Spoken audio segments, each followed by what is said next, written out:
السلام علیکم ورحمۃ اللہ وبرکاتہ۔ آپ دیکھ رہے ہیں ورلڈ معلومات۔ ناظرین، نبی کریم صلی اللہ علیہ وسلم کی پھوپھیوں میں سے ایک پھوپھی کو قبرص میں کیوں دفن کیا گیا تھا؟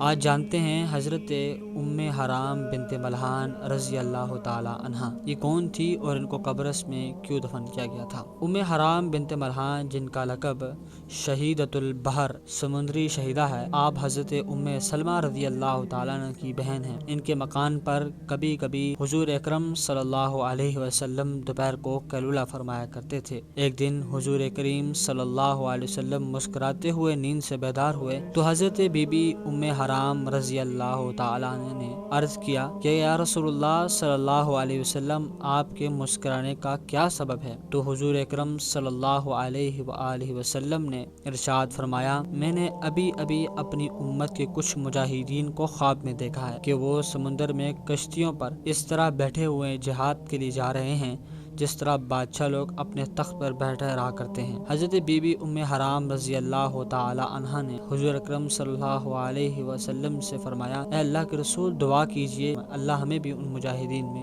شامل فرمائے۔ پھر حضور اکرم صلی اللہ علیہ وسلم دوبارہ سو گئے۔ اس طرح دوبارہ اٹھے تو حضور اکرم صلی اللہ علیہ وسلم نے دوبارہ یہی خواب بیان کیا اور پھر حضرت ام حرام رضی اللہ تعالیٰ نے اسی دعا کا کہا۔ دوستو، باقاعدہ اپنی ویڈیو پہ جانے سے پہلے آپ سے گزارش ہے کہ ہمارے چینل کو سبسکرائب کر لیں۔ ام حرام بنت ملحان آپ حضرت ام سلمہ رضی اللہ تعالی عنہ کی سکی بہن تھی۔ نبی کریم صلی اللہ علیہ وسلم اکثر آپ کے گھر آتے تھے۔ آپ کے دو بھائی حرام بن ملحان اور سلیم بن ملحان تھے جنہوں نے غزوہ بدر اور غزوہ احد کی جنگ میں حصہ لیا تھا۔ آپ رضی اللہ عنہ کی شادی نبی کریم صلی اللہ علیہ وسلم کے ایک جلیل القدر صحابی حضرت عبادہ بن صامت رضی اللہ تعالیٰ عنہ سے ہوئی تھی۔ عبادہ بن صامت رضی اللہ تعالیٰ عنہ پہلے انصاری مردوں میں تھے جنہوں نے عقبہ کی بیعت میں حصہ لیا تھا اور آپ صلی اللہ علیہ وسلم کے خادم انس بن مالک رضی اللہ تعالیٰ عنہ کی خالہ بھی تھی۔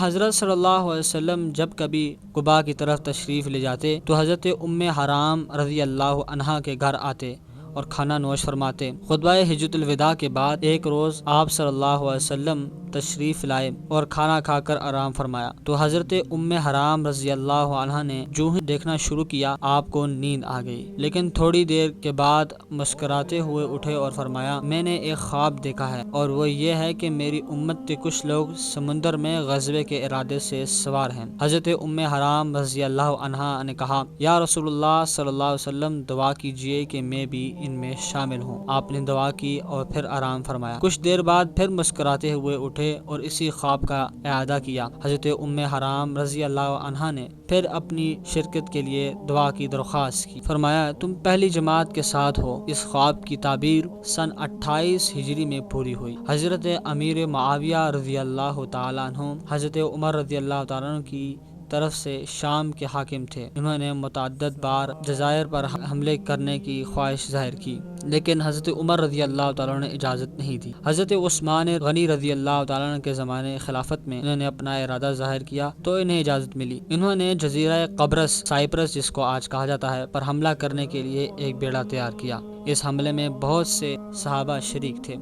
حضرت ابو ذر رضی اللہ عنہ، حضرت ابو دردہ رضی اللہ تعالیٰ عنہ، حضرت عبادہ بن صامت رضی اللہ تعالیٰ عنہ، حضرت ام حرام رضی اللہ تعالیٰ عنہ بھی انہی میں داخل تھے۔ یہ بیڑا حمص کے ساحل سے روانہ ہوا اور قبرص فتح ہو گیا۔ واپسی میں حضرت ام حرام رضی اللہ عنہا سواری پر چڑھ رہی تھی کہ نیچے گر گئی اور آپ کی روح نکل گئی۔ لوگوں نے وہیں دفن کر دیا ان کو۔ اسی وجہ سے آپ کو شہیدۃ البحر کہا جاتا ہے۔ آپ وہ واحد صحابی خاتون ہیں جنہوں نے اس غزوے میں حصہ لیا تھا اور حضور کریم صلی اللہ علیہ وسلم کی دعا آپ کے حق میں قبول بھی ہوئی تھی۔ آپ مدینہ سے ہزاروں میل کی دوری پر مدفون ہیں۔ ہمارے صحابہ اور صحابیات نے اسلام کے لیے بہت سی قربانیاں دی ہیں۔ آپ کا مزار اقدس قبرص کے شہر لارناکا میں ہے اور اس کے ساتھ ہی ایک مسجد بنائی گئی ہے جو مسجد حالہ سلطان ٹیک کے نام سے مشہور ہے۔ اللہ تعالیٰ آپ پر کروڑوں رحمتیں نازل فرمائے۔